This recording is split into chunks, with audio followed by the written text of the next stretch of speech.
یعنی آپ Pakistan T V دیکھیے، آپ کو ملتے کوئی حجاب پہنے ہوئے یا برقع پہنے ہوئے عورت آتی ہے کوئی؟ نو.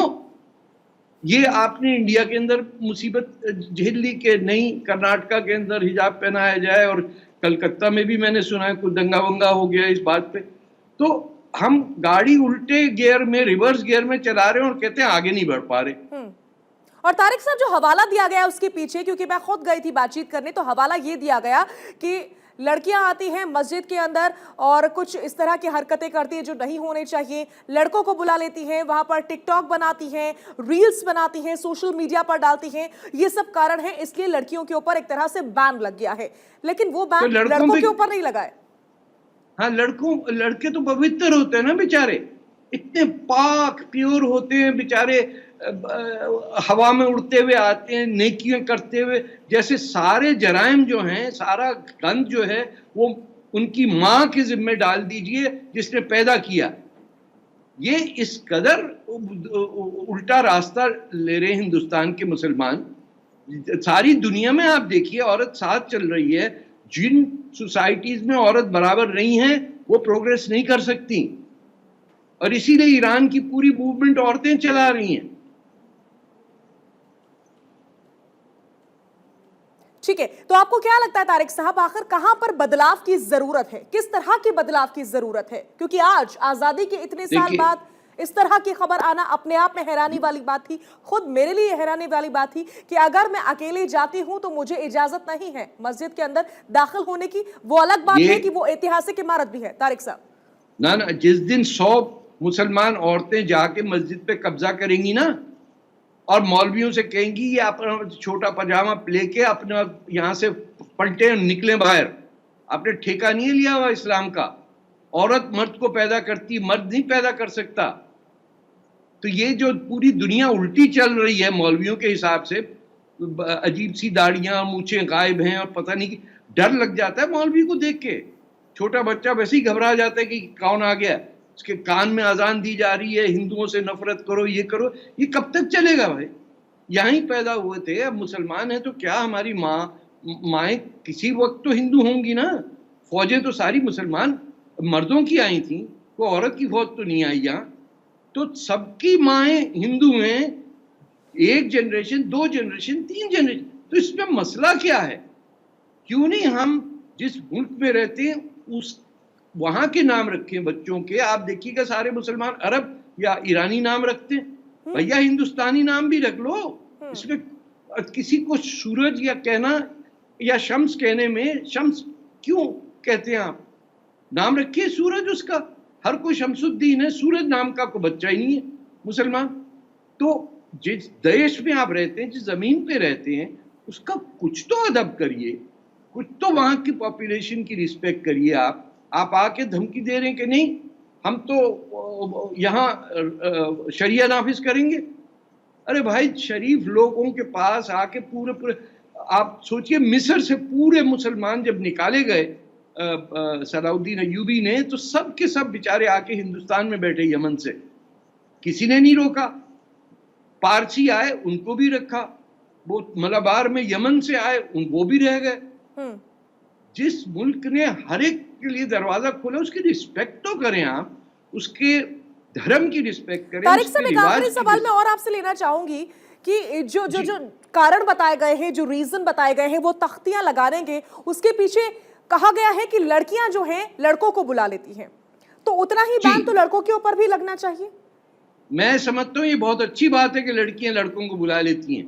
کاش کہ ہر لڑکی بلا لے تاکہ وہ جان چھڑائے اپنی اس مزاج سے کہ یہ عورت جو ہے اس کا رشتہ آئے گا اور یہ اس کا باپ اس کو جہیز کے حوالے بھیجے گا بغیر لڑکی کی مرضی کے. یہ کتنا ظلم ہوتا ہے بچیوں پہ. 16-17 سال کی بچی کا 30 سال کے آدمی سے شادی کر دی جاتی ہے، اس سے ملاقات ہی نہیں ہوئی اس کی. گاؤں کے اندر یہ ظلم ہو رہا ہے، ہر جگہ ہر سوسائٹی میں ہوتا ہے. لیکن باقی سب لوگ تو ایک طرف جا رہے ہیں نا کہ بغیر لڑکی اور لڑکے کے مرضی کے شادی نہیں ہونی چاہیے. کوئی تو ان کا ایک دوسرے سے بات ہوئی ہو. یہ تو عورتوں کو بیچنے والا حساب ہے نا کہ پرشین گلف سے، عربین گلف سے آتے ہیں، $5,000 کی لڑکی اٹھا کے لے جاتے ہیں یہاں سے.